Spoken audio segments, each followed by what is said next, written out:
बिस्मिल्लाहिर्रहमानिर्रहीम। लाखों करोड़ों दरूद व सलाम व हज़रत मोहम्मद सल्लल्लाहु अलैहि वसल्लम पर, आपकी आल और आपके असहाब पर। उम्मीद है कि व्यूअर आप खैर वफियत से होंगे और अल्लाह पाक आप सबको अपने हिफ्ज़ मान में रखे। तो मैंने बहुत सारे दिनों से कोई अपडेट शेयर नहीं की, कुछ मसरूफियात थी और तबीयत सही नहीं थी, तो इस वजह से ना मैं कोई आपसे शेयर कुछ नहीं कर सका। तो आज जो वीडियो इसमें बात करने वाले हैं कि जो पंजाब पुलिस का टेस्ट होने वाला है उसमें पेपर पैटर्न किस तरह का होगा, कौन से सवाल आएंगे और किस किस्म का पेपर होगा। तो मुकम्मल तफसील से बात करने वाले हैं। आपने वीडियो को मुकम्मल वॉच करना है ताकि किसी दुश्वारी का सामना ना हो। और जो लोग न्यू हैं और मेरी इस वीडियो को देख रहे हैं, चैनल को सब्सक्राइब कर लें ताकि इस तरह की जो लेटेस्ट इन्फॉर्मेशन आपको बर वक्त मिलती है। अच्छा, तो व्यूअर, जिस तरह पहले पेपर होता था लास्ट टाइम के अलावा, उसमें से 100 नंबर का पेपर जिसमें से 90 नंबर के MCQs और 10 नंबरों का एक पैरा जो पुलिस के मुतल्लिक होता था, तो वो लिखना होता था। वो पैरा उर्दू में आता था। और जो 90 नंबर के MCQs होते थे उसमें कौन से सब्जेक्ट आ जाते थे, उसमें इंग्लिश की सबसे पहले बात करें तो उसमें sentence correction, grammar mistake, fill in the blank, completion of sentence, anonym antonym, grammar uses, sentence structure correction, spelling, प्यारा वर्ड और करेक्शन सेंटेंस। मतलब कि 20 नंबर के जो MCQs इंग्लिश के इन मवाद में से आते थे। इसी तरह उर्दू के भी basic grammar, famous book name, author, fill in the blank, synonym and antonym. तो उर्दू के जो 20 नंबर के MCQs आते उनमें से basic grammar, famous book name and author, fill in the blank, synonym and antonym. तो उर्दू के 20 नंबर के MCQs इस मवाद में से आते थे। बाकी अगर मैथ की बात की जाए तो इस पोर्शन में मैट्रिक लेवल की मैथ होती थी, जिसमें average, geometry, algebra, percentage, ratio, time and distance, जितने ये टॉपिक हैं 20 नंबर के MCQs इस मैथ के इस पोर्शन में आते थे। उसके अलावा अगर जनरल नॉलेज इंक्लूडिंग पाक स्टडी में से जो 20 नंबर के आते थे MCQs, उसमें से ये मवाद होता था कि current events, current affair, national international support, event books and their author, Pakistan history के बारे में, Punjab general knowledge, culture and heritage और countries and capital and currency. मतलब कि 20 नंबर के जो MCQs आते थे इनमें से आते थे। जो मैंने आपको जनरल नॉलेज और पाक स्टडी में से आते थे, जो मैंने आपको टॉपिक बताए हैं इसमें से आते थे। बाकी उसके अलावा नीचे है इस्लामियात। तो इस्लामियात के जो MCQs 20 नंबर के आते थे उसमें है basic information about the Holi Quran and हदीस, सुन्ना, ज़कात सिस्टम, फेमस पर्सनैलिटी, उसके आगे नाम भी मेंशन है। उसके अलावा life of holy prophet Muhammad सल्लल्लाहु अलैहि वसल्लम, खुलफाए राशिदा, और उसके अलावा early battle of Islam including गज़वात, मतलब कि जितने गज़वात हुए थे, famous Islamic books, question about हज, रोज़ा, रमज़ान, एंगल्स, सियाए सिता, spread of Islam in India and Pakistan. ये जो मैंने आपको जितने टॉपिक बताए हैं इस्लामियात का पोर्शन इन टॉपिक्स में से आता था, जो MCQs होते थे 20 नंबर के। तो ये था 90 MCQs जो इन मतलब के मैंने आपको सब्जेक्ट बताए हैं, इन जो पैटर्न है इनमें से आते थे 90 नंबर के MCQs। और बाकी जो 10 नंबरों का पैरा होता था उसमें ये होता था कि कोई एक ऐसे होता था, तकरीबन जो लास्ट टाइम से पिछली मरतबा आया था वो ये था कि पुलिस का मुआशरे में क्या किरदार है, तो उसके नेम से 10 नंबरों का आया था। उसके अलावा अगर जो पिछली मरतबा टेस्ट सेंटर थे उनकी बात की जाए तो test centre name and city name, जिनकी डिवीज़न सरगोदा, साहिवाल, लाहौर और डिवीज़न मतलब कि ये थी, तो उनका सेंटर था लाहौर सेंटर। उसके अलावा जिनकी डिवीज़न डेरा गाजी खान, बहावलपुर, मुल्तान, तो उनका सेंटर था बहावलपुर सेंटर। और बाकी नीचे जो हैं कि रावलपिंडी, फैसलाबाद, गुजरांवाला, तो उनका जो सेंटर होता था वो गुजरांवाला सेंटर। ये लास्ट टाइम ऐसा था, उससे पिछली मरतबा तो सिस्टम चल आ रहा था वो होता था अपने मुतलका ज़िले में ही टेस्ट होते थे। तो ये नीचे है कि इतने इतने मैंने जो आपको फर्स्ट में बताए हैं कि MCQs आते थे उनका मतलब कि परसेंटेज हैं। ये मिस्टेक से है, मतलब कि 100 नंबर है लेकिन 90 नंबर का एक पैरा होता था। इसके अलावा जो लास्ट टाइम पेपर आया था वो इस तरह का था कि उसमें 40 MCQs थे और जो 60 नंबर थे वो सब्जेक्टिव पार्ट आपका था। तो 40 नंबर के MCQs में से कौन कौन से सब्जेक्ट थे, तो आप देख सकते हैं कि उन सब्जेक्ट वो इंग्लिश हो गई, इस्लामियात हो गई, मैथ हो गई, उर्दू और जनरल नॉलेज। ये 5 जो सब्जेक्ट हैं इसमें से आपके 40 नंबर के MCQs आए थे और 60 नंबर का बाकी जो सब्जेक्टिव पार्ट था वो था। तो इंग्लिश की अगर सबसे पहले बात करें तो इंग्लिश में ये था कि जो मतलब कि आपके 7 नंबर के MCQs 40 MCQs हो गए, उसमें से आए थे इंग्लिश के कौन से टॉपिक्स थे। तो इंग्लिश में वो था कि grammar from 9th and 10th class books, जो आपकी इंग्लिश की मतलब कि 10 नंबर के MCQs आए वो इन पैटर्न में से आए थे। और बाकी इस्लामियात भी इसी तरह के basic Islamic question from 9th and 10th Islamic book. जो 9th और 10th की इस्लामियात थी उसमें से आपके जो 10 नंबर के MCQs आए थे वो इस टॉपिक में से थे जो मैंने आपको बताया अभी। और मैथ के भी इसी तरह math basic concept from the matric chapter, और नीचे आप जो टॉपिक हैं algebra question, geometric concept and law question from 9th and 10th book. जो 9th और 10th की बुक्स थी उसमें से आपके MCQ जो 40 MCQ से जो ये टॉपिक थे इनमें से आए थे। बाकी भी उर्दू का अगर नीचे पर्सन की बात की जाए तो उसमें poetry books, author and basic Urdu, geometry, grammar from 9th and 10th books. तो जो 9th और 10th की उर्दू की बुक्स थे उस ये जो मैंने आपको टॉपिक बताए हैं तो जो 40 MCQs बनते हैं वो उर्दू के इस पार्ट में से आए थे। और बाकी इस तरह जनरल नॉलेज के जो टॉपिक दिए हुए हैं नीचे, तो जो 10 नंबर के मतलब कि जनरल नॉलेज में से आए तो ये टॉपिक थे जो आपके सामने आप देख सकते हैं कि इनमें से आए थे। तो 40 नंबर ये बन गया जो मैंने आपको टॉपिक बताए हैं कि इनमें से आया था। और बाकी जो 60 नंबर आपके बचते हैं वो था आपका सब्जेक्टिव पार्ट। तो उसमें एक क्वेश्चन नंबर जो 1 था वो 40 नंबर का MCQs हो गया, और उसके अलावा जो क्वेश्चन नंबर 2 हो गया उसकी 3 ऑप्शन है A, B एंड C।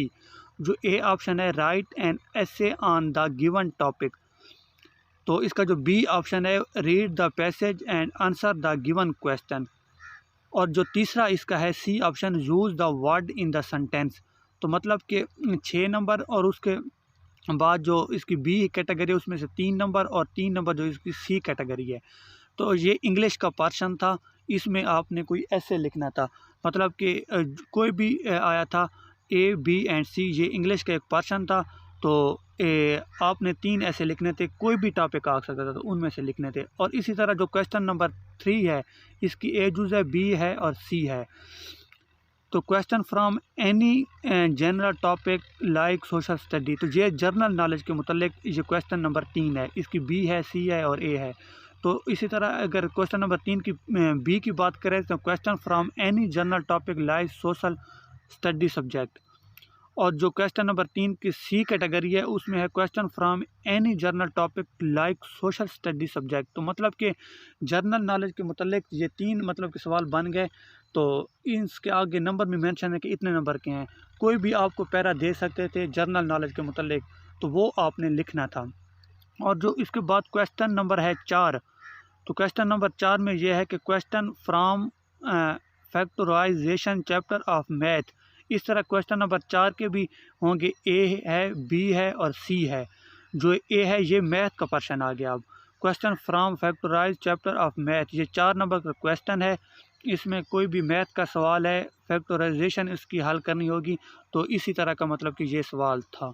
और जो इसकी B कैटेगरी है उसमें था कि question from log chapter of math. तो ये B जो कैटेगरी है इसकी, इसमें मतलब कि कोई मैथ का एक क्वेश्चन है उसका आपने लॉग मालूम करना था। उसके अलावा क्वेश्चन नंबर 4 की जो C कैटेगरी है उसमें था कि question from geometry and trigonometry chapter of math, ये भी 4 नंबर का था। जो इसकी C कैटेगरी है इसमें भी एक मैथ का सवाल था, तो उसको आपने हल करना था। अच्छा, मैं आपको जितने भी ये बता रहा हूँ ना, ये 9th और 10th की बुक में से, मतलब कि मैथ की जो 9th और 10th की बुक थी ना उसमें से आए थे। और बाकी जो उर्दू की बात की, इंग्लिश की, ये भी 9th और 10th की थी। उसके अलावा जो क्वेश्चन नंबर है आ गया 5, उसकी जो A कैटेगरी है उसमें था कि राइट एन ऐसे इन उर्दू ऑन गिवन टॉपिक, मतलब कि ये उर्दू का पोर्शन आ गया। तो उसमें से जो क्वेश्चन नंबर 5 की A जुज़ है उसमें कोई उर्दू का एक पैरा होगा, कोई भी हो सकता है, तो आप उसके मुतल्लिक एक पैरा मतलब कि लिखेंगे जो उर्दू का है। उसके अलावा जो क्वेश्चन नंबर 5 की जो B जुज़ है उसमें read the given poetry and answer the given question, वो 3 नंबर का होगा। मतलब कि जो क्वेश्चन नंबर 5 है इसकी 2 कैटेगरी, 2 हो गए जुज़, एक A और B उर्दू की ये कैटेगरी हो गई। तो उसमें से जो पहला एक ऐसे और दूसरा जो था read the given poetry and answer the question, मतलब कि एक पोएट्री होगी उसमें से ढूंढ के आपने उसके जवाब लिखने होंगे। इसी तरह जो इस्लामियात का अगर बात की जाए तो इस्लामियात का बनता है क्वेश्चन नंबर 6, उसमें A, B और C हैं। तो write a Quranic word and हदीस अबाउट एनी गिवन टॉपिक। एक टॉपिक होगा जो हदीस और कुरान के मुतल्लिक होगा, तो आपने उसको लिखना, मुकम्मल तफसील से बयान करना था, जो 4 नंबर का था। उसके अलावा क्वेश्चन नंबर जो 6 है उसकी 20 जुज़ है, उसमें translate the Quranic words, Quran की आयत, मतलब कि 4 नंबर की थी कुरान की आयत, उसका आपने तर्जुमा उर्दू में करना था।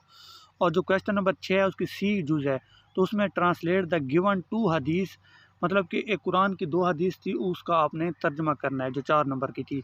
इसी तरह आपको मैंने एक एक करके बताया है कि इंग्लिश हो गई, और उसके अलावा बाकी उर्दू इस्लामियात, उनकी एक एक तफसील बताई है कि इन टॉपिक्स में से ये क्वेश्चन आए। तो आप नीचे भी देख सकते हैं कि which books we should reach and preparation, these all questions will be from the 9th and 10th books. We extend and go through the paper and all books of metric level, and found that if we read all related books of metric we can।